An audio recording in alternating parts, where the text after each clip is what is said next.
Hello, welcome to the Self-Learning Podcast by Dr. Sushma Singh. Let us start discussion on Unit 19, Micro-Level Plans, Formulations and Implementation. And our topic is Cent Plan Priorities. The 10th plan has announced a shift from a resource plan to a reform plan. Plan implementation needs rectification. To that end, qualitative aspects of the planning as per the administrative behaviors, process requirements, ecological context of planning are as vital as quantitative targets. Hence, the 10th plan has announced an unequivocal shift from macro sector specific planning to broad spatial micro level planning. The rollback of the state paradigm of governance has been accepted, especially in areas where civil society is well institutionalized and government is performing inefficiently. Hence, stress would be on involving voluntary organization more closely with planning and implementation and make them perform more at the cutting edge level in citizen government interface. For that purpose, their core competencies would be built upon to enhance their potential further. Built institutional bases where lacking, ensure better fund flow to voluntary organizations through transparent processes and built-in accountability mechanism. Closer involvement with the PRIs is being mooted. More financial contribution for involvement would be elicited from the non-government sector. Database would be built through research and development regarding innovative models of development proposed or devised by the VO. Strengthening monitoring mechanisms would be the focus to check plan progress. It has been noticed why the existing mechanisms have not been used properly by the agencies responsible for plan implementation. Also, no visible efforts has been made to strengthen existing mechanisms. In the absence of effective monitoring, there has been much wastage and spillage of such resources, which has gone unreported. As per public choice approach, steps would be taken to improve the fiscal health of the government by proper pricing regimes for public utility services like water, power, irrigation, etc. to ensure better revenue collection for the government and also infuse discipline with regard to their use for sustainable development and cutting back subsidies. Civic services reforms would be attempted through involvement of professionals on a contract basis, ensuring transparency through right to information for people, instituting a just system of rewards and punishments, reducing scope for exercise of discretion, hence corruption be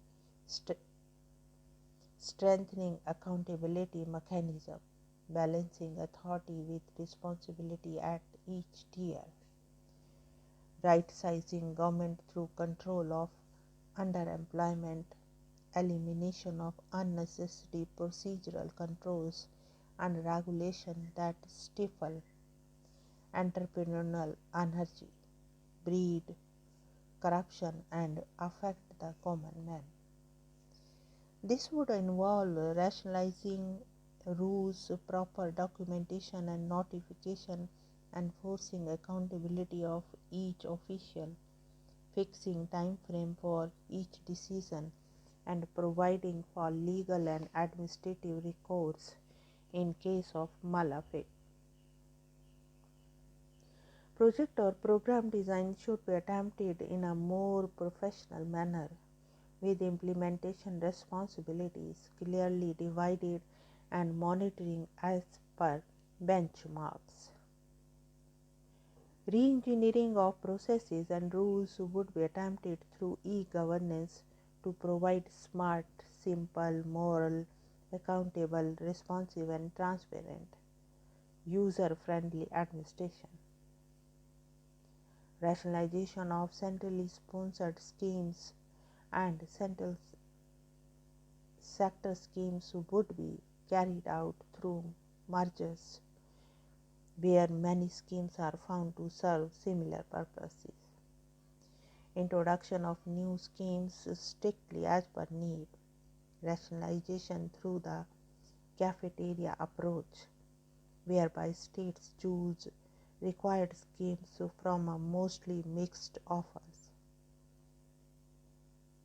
All of these measures are designed to curb waste and make the plan implementation process efficient. Project-linked reform assistance has shown good results and would be persisted with. References to Accelerated Irrigation Benefit Program, Accelerated Power Development and Reform Program, Urban Incentive Facility and Rashtriya Sam Vikas Yojana. To get our information constrained, the NRDMC targets for the X plan regarding data availability for local level planning are establishment of NRDMS district centers, a laboratory for NRDMS methodology in Karnataka, promote R&D initiative for implements improvements in database management, development and adoption of new techniques for data generation and analysis, promote NRDMS methodology for land and water system analysis, BioGeo database for ecological modeling for Himalaya, landslide studies, coastal zone management and conservation. Now let us conclude the unit.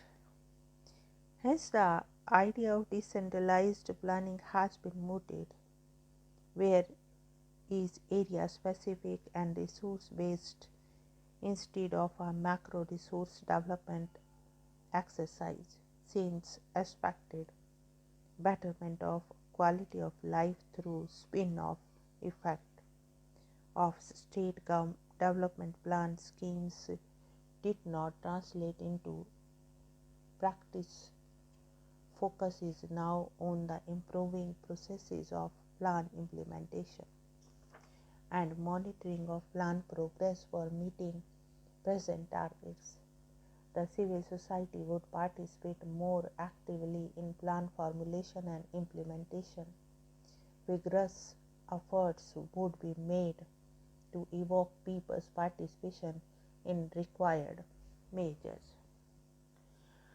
Now let us wind up the session, and we have come to the end of the unit. Thank you very much for engaging yourself with the self-learning podcast.